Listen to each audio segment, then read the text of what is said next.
Imagine being 20,000 feet in the air. Your plane is a literal fireball, and your only move is to crawl out onto the wing to save your friends. Or imagine a massive naval battle turning into a straight-up bar fight where sailors are throwing kitchen knives at a submarine. Honestly, history is way crazier than any Hollywood movie you've ever seen. Today, we're looking at some of the most insane situations that happened in World War II that prove people back then were just built differently. No cap, these stories are actually wild. Let's start with the night of April 26, 1944. Meet 25-year-old Sergeant Norman Jackson. He was a flight engineer on a Lancaster bomber. Now, Norman was actually supposed to be finished with his tour. He'd done his 30 missions and could have gone home. But he decided to do one more for the vibes with his regular crew. Right before takeoff, he finds out he just became a dad. You'd think he'd play it safe, right? Wrong. While they were heading home from a raid, a German night fighter shredded their plane. Norman got hit with shrapnel, but then he noticed a fire on the wing right next to the fuel tank. If that thing blew, the whole crew was toast. Norman grabbed a fire extinguisher, told the pilot he was going out, and crawled through the escape hatch while the plane was going 200 miles per hour. Imagine the wind pushing against you in the freezing dark.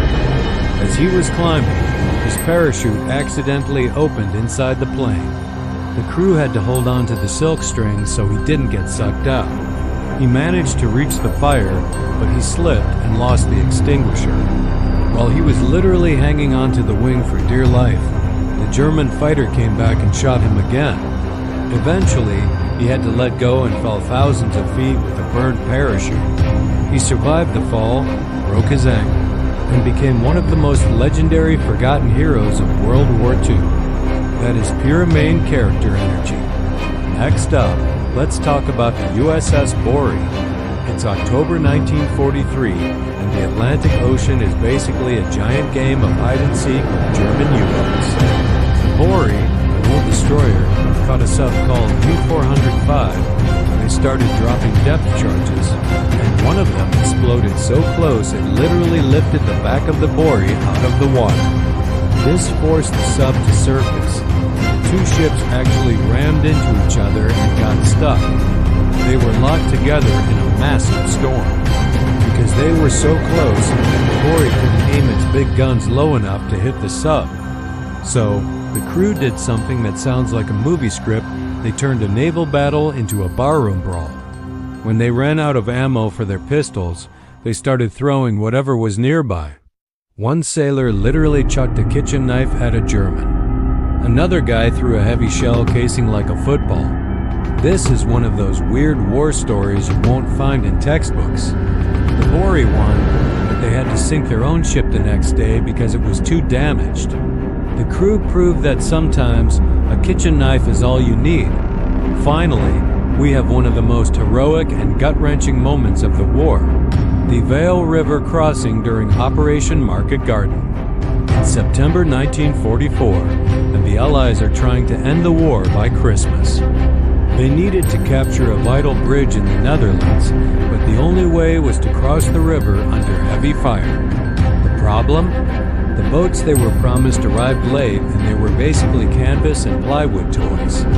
They looked like they'd sink in a bathtub, and they had 0 paddles. But these paratroopers didn't quit. They rowed across a 400-yard wide river in broad daylight using the butts of their rifles and even their bare hands. All while German machine guns were turning the water into a meat grinder. This mission was so risky it became known as a bridge too far. Out of 26 boats, only 11 made it. They took the bridge, but the overall operation failed. Still, their bravery was next level. History isn't just about dates. It's about these insane situations that happened in World War II where regular people did the impossible. If these stories blew your mind, hit that like button and subscribe. You're watching History's Anomaly 24, and I'll catch you in the next one. Heavy. You pull a pin, let a lever fly, and suddenly you are holding pure destruction with a 4-second timer ticking down in your palm. Terrifying, right? In World War II, this was the reality for millions of soldiers. But here's the thing, not every soldier was holding the same weapon. Some held heavy iron pineapples, others held wooden sticks, and some, believe it or not, held glass bottles or even pottery. Today, we aren't just looking at explosives. We are going to break down every single grenade used in World War II to see how these small handheld devices changed the course of history. Let's start with the ones you've definitely seen in the movies. The United States entered the war with the arsenal of democracy. Their grenades were built to last. The most famous one?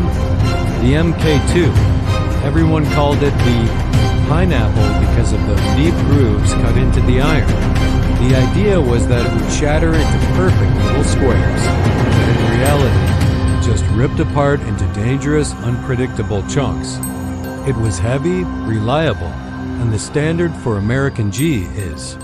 But the US didn't stop there. They had weapons that were genuinely the stuff of nightmares. Take the M15 white phosphorus grenade, or Willie Pete. This wasn't just about an explosion. This thing spread burning chemicals that created instant smoke screens and caused burns that were nearly impossible to put out. On the other hand, for storming bunkers where you didn't want to get hit by your own shrapnel. Now, if you look at the other side of the trenches, the Germans took a completely different approach.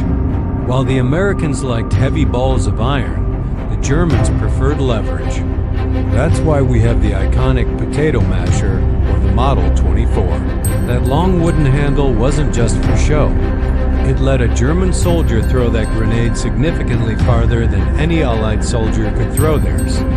As the war got desperate, their designs got wilder. When tanks started rolling in, they didn't just give up. They created the bundle charge, which was literally 6 explosive heads wired around one handle to create a massive blast. But the scariest job? That went to the guy holding the magnetic anti-tank mine. You had to physically run up to an enemy tank, stick this funnel-shaped magnet to the steel hull, pull the fuse, and run for your life before it punched a hole right through the armor. They even made grenades out of glass to spread smoke or tear gas. It really shows how German engineering tried to solve every problem on the battlefield, no matter how dangerous it was for the user. Over in Britain, things got a little experimental. The standard issue was the Mills bomb. It was a solid, reliable, pineapple-style grenade that worked great. But the British Home Guard and Special Forces needed more. You might have heard of the sticky bomb. It sounds like a cartoon weapon, right? It was a glass sphere covered in powerful glue and a wool sock. You were supposed to smash it onto a tank. The problem was, if you weren't careful, it would stick to your pants instead of the tank, which is obviously a very bad day. Then there was the gammon bomb, which was basically a bag of plastic explosives that paratroopers could mold into any shape they needed. And we can't forget the Hawkins mine, which looked like a hip flask that would blow the tracks off a vehicle. It was innovative, sure, but it also showed how Britain was willing to try anything to stay in the fight. Now, let's talk about the Eastern Front.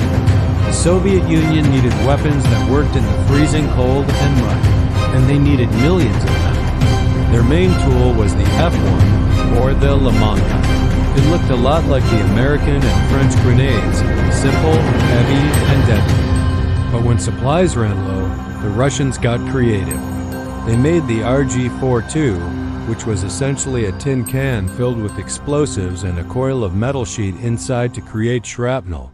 It was ugly, but it worked. And of course, we have to mention the most famous improvised weapon of all time, the Molotov cocktail. It wasn't high-tech, just a bottle with a chemical mixture that ignited when it smashed. It stopped tanks, terrified infantry, and became the symbol of resistance. Even the Polish resistance built their own grenades underground, proving that you don't need a factory to build something that goes boom. Finally, we have to look at the Empire of Japan. Their designs were distinct and by the end of the war, incredibly desperate. Their standard Type 97 grenade had a unique flaw. You had to pull the pin and then smack the fuse on a hard object, like your helmet, to arm it. But as the metal ran out and the Allies closed in, Japan started making the Type 4. This wasn't metal. It was made of pottery and ceramic. It was basically a clay pot filled with explosives. But the most shocking weapon was the lunge mine. This was a shaped charge on the end of a bamboo pole. A soldier was expected to charge a tank like a spearman and ram it into the armor. It would destroy the tank, but it would certainly take the soldier with it. It's a dark reminder of how intense the fighting became in the Pacific. From high-tech magnetic mines to simple glass bottles, every grenade used in World War II tells a story of ingenuity, survival, and the terrifying nature of combat. It wasn't just about who had the biggest gun, but who could adapt the fastest.